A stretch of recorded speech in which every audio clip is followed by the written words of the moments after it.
Hey there folks, got a new knife for you. So how have you guys been? I hope you guys participated in my giveaway. It's over now. Winners have been announced, but I want to share you guys my latest acquisition. This knife is from Chris Goodwin Knives.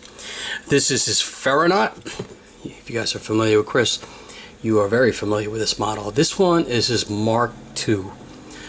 So he has a Mark 1, Mark 1.5, and this is the Mark II. This is his latest redesign I should say, of the Ferronaut model. The word mark, if you guys don't know, I actually had to get schooled by Chris. He told me about it. It's basically a method of designating a version of a product, you know. It signifies a redesign or maybe an improvement. I think in this case it's a redesign, because if you guys are familiar with Chris's Ferronaut, there's a couple of things that stand out right away. They're different in this Mark II Ferronaut. So the first thing you might notice, well, first, every Goodwin knife, every one of Chris's knives is very, very unique. I want to say no two are alike. Truly getting a custom knife from this gentleman, right? I don't believe there's one that's the same. I'm not sure if he's done holes before, but when he was doing this build, I had my eye on it already. I was just waiting for this sucker to come up to be available, and I reached out quickly to Chris. But yeah, so again, this is Ferronaut model. Let me just flip it off for you guys so you can take it out. One thing you should know about Chris is that he makes the meanest, and I mean this, satin grind. Just really exquisite work. Just phenomenal. So this is a Wharncliffe blade. It's carpenter steel. Do some macros on it. Hopefully it's not too bright, because often when you're filming satin, it's difficult to capture the splendor of it all. Right? And again, it's titanium, full titanium frame lock. He's got these beautiful hole pattern here. 2 standoffs. That's important. That you should make note of that. It's got a tie pocket clip with also holes in it. Hidden hardware. So first thing I want to talk about is that the pocket, the flipper tab is different. You notice it's a little different in design. I might as well show you my first one. So this one is a Ferronaut also, with this exceptional oobleck pattern, milled out pattern that Chris put on it. And this one is this is a Mark 1.5, so this comes in between the Mark 1 and Mark 2. I don't have Mark 1, right? So you can see, you've seen this. If I'll put the link here for this original vid, you can see that the flipper tab design is different. I want to say that I was the first one to get the jimping on the flipper tab. I requested that from Chris, and now I notice he employed it on this one, on this new flipper design. Just get some macros on it. Let's talk about the pocket clip, since we're looking at it right now. So this has hidden hardware, right? He also, to match the satin on the blade, he made the side of the pocket clip satin. Isn't that pretty neat? I actually didn't notice that. Chris had to point that out to me once I received the knife. Pretty cool. Something very simple, but a nice little touch. Right? I know, I like it. There it is. He told me that this hidden, you know, for me as just a collector, knife nut, you know, I wouldn't think too much. I would think that this is pretty simple, just to do hidden hardware. But apparently Chris told me it was very labor intensive. He broke a few of his taps doing these blind holes. So it does prove costly.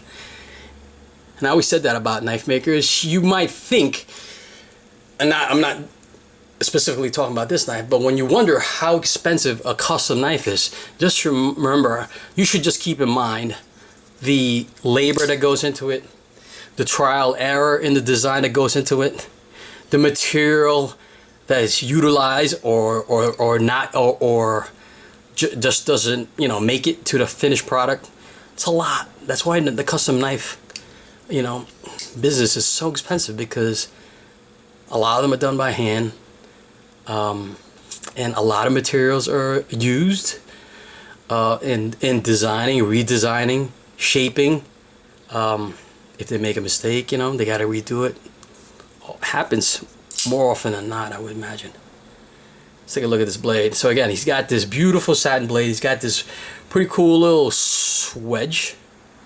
Again, it's a Warncliffe. I'm gonna add that beautiful satin. What? Brian Fastband actually thought it was a duplex grind, but it's not. I think Chris has done a duplex grind in the past. Again, this particular version of the Ferronaut has 2 standoffs as opposed to mine. I think this, I don't know exactly how many, but there's only 2 of these 1.5s, and Mutha has one. I'm not sure how many have 1 standoffs, but I know this is pretty much a one-off right here, especially with this oobleck pattern. But I know it's right away. This has 2 standoffs. Just a good-looking knife. It is a big blade. A bigger blade, I should say. Think like a Hinderer, if you guys have a Hinderer XM24. It's a good looking knife. Yeah. So the holes, so Chris just experimented. He, like when he made this, and again you can see it on the video, he was actually asking me what pattern I wanted, and I left it to him. I'm not going to tell an artist, a knife maker, what pattern to put. You know, what do I know, you know? I mean, it came out pretty spectacular. But again, he did this row of holes here. He calls it, the hell did he call it? He called it like a facet, shoot, what the hell did he call it? Like a multiple facets of a crystal. So if you Google that, you'll see, like, because the holes have this satin inside, hopefully the camera captures that. It's a little bit of a, because the holes are, they don't go perfectly down. They're kind of like angles, so you can see there's like a little bit of a satin. You see that? On the holes, which makes it kind of glimmer when you're, a little shimmer there when you move it around. Pretty cool. Anyways, you know, I'm not, none of my knives, not too many of knives, I think maybe one other one, my Butch Ball, has holes in it. I wasn't never really a big fan. When I saw this, I saw Chris's work, I was like, I gotta have that, I must have that, I must have that Ferronaut. Actually, as of this recording, he has another Ferronaut for sale for like a ridiculous price. Go to his Instagram. If this uploads tonight and it's still available, you should jump on it. That one has like a beautiful sunburst pattern on it.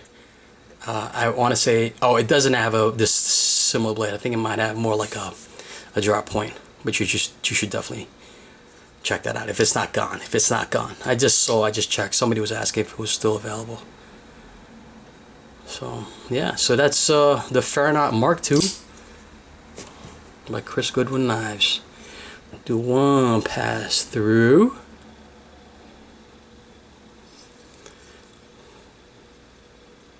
Pretty nice flow through design. Excellent. Excellent work, Christopher. Alright folks, hope you guys stay safe and be blessed. Peace.